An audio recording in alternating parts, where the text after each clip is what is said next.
Our today's topic is research process.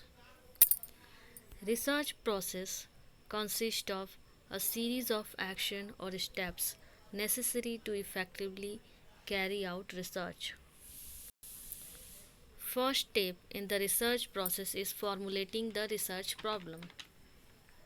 There are two types of research problem: those which relate to states of nature and those which relate to relationship between variables. At beginning, researcher has to find out the problem he wants to study. Initially, problem may be stated in a broad general way and then the ambiguities, if any, related to the problem be resolved. Essentially, two steps are involved in formulating the research problem, as for example, understanding the problem thoroughly and rephrasing the same into a meaningful terms.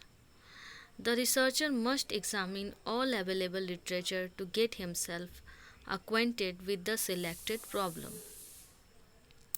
He may review two types of literature: conceptual literature and empirical literature. Formulation of the problem often follows a sequential pattern when, where a number of formulations are set up. Each formulations are more specific than the previous one, more realistic in terms of available data and resources. Second step is extensive literature survey.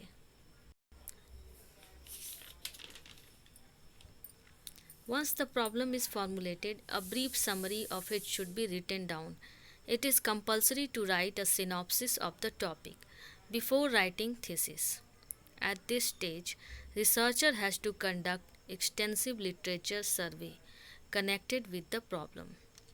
Academic conference proceedings, government reports, books, etc. must be tapped depending on the nature of the problem. It should be taken into consideration that one source will lead to another. A good library will be of great help to the researcher at this stage.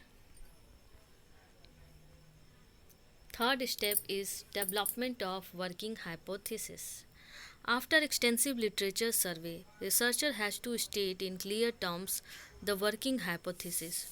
Working hypothesis is a tentative assumption made in order to draw out and test its logical or empirical consequences. Research hypotheses provide the focal point for research. They also affect the manner in which test must be conducted in the analysis of data, and directly and indirectly the quality of the data which is required for the analysis. Hypothesis should be specific and limited to the piece of research in hand. Specification of working hypothesis is very important step of research process.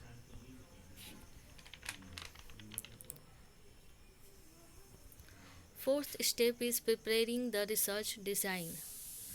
Preparing the research design, it is very important step. In research design, researcher will have to state the conceptual structure within which research would be conducted. Function of research design is to provide for the collection of relevant evidence with minimum expenditure of time, effort and money. There are several research designs such as experimental and non-experimental hypothesis, etc. Fifth is determining the sample design. All the items under consideration, if any, field of inquiry constitute a universe or population. A complete enumeration of all the items in the population is known as census inquiry. It can be presumed that in such an inquiry, when all the items are covered and highest accuracy is obtained, this consensus inquiry is not possible in many circumstances. Hence, we select only a few items from the universe for our study purpose. The item so selected called a sample. The researcher must decide the way of selecting a sample or sample design. A sample design is a definite plan determined before any data actually collected for obtaining a sample from a given population.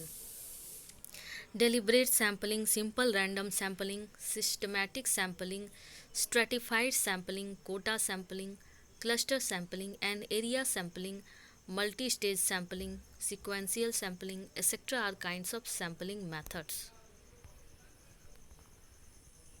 Sixth step is collecting the data. It becomes necessary to collect data that are appropriate. There are several ways of collecting the data.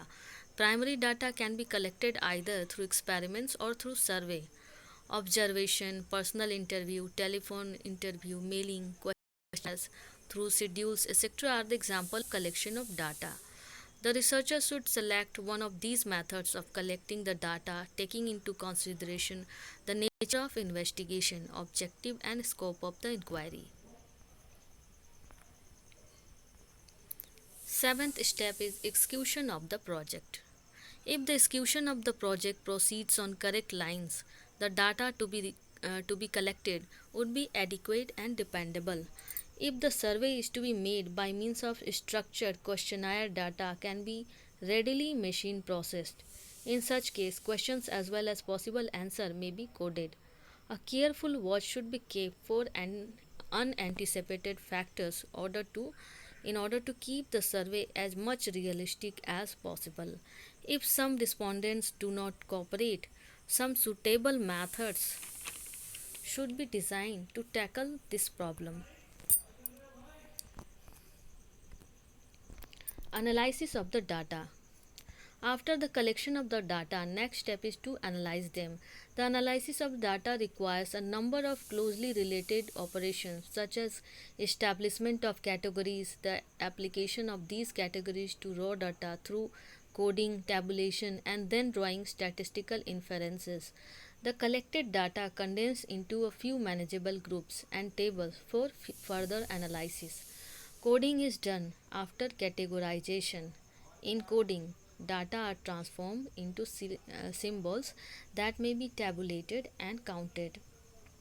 In tabulation, classified data are put in the form of tables. Analysis work after tabulation is generally based on the computation of various percentage, coefficients, etc. by applying various well-defined statistical formula. The researcher can analyze the collected data with the help of the various statistical measures. Hypothesis testing. After analyzing the data, the researcher is in a position to test the hypothesis he had formulated earlier. Do the facts support the hypothesis or not?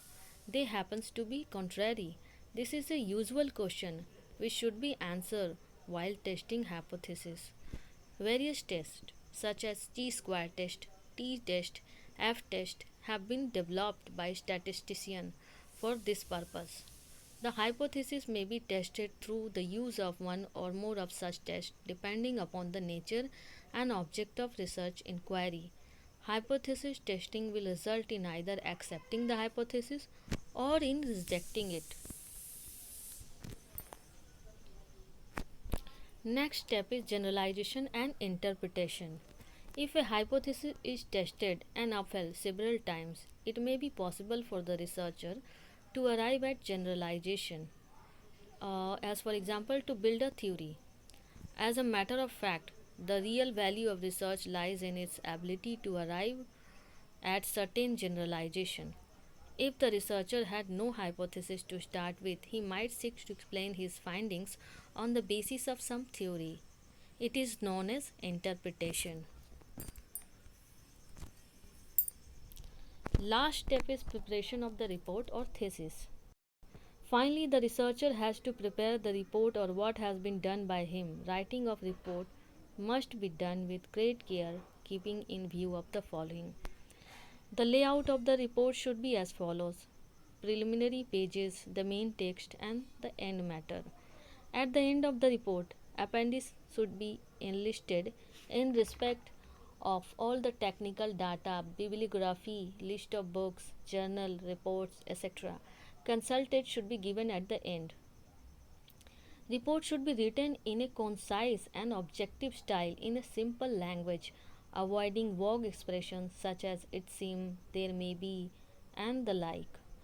Charts and illustrations in the main report should be used only if they present the information more clearly and forcibly. Calculated confidence limit must be mentioned, and the various constants experienced in conducting research operations may as well be stated. So that's all for today.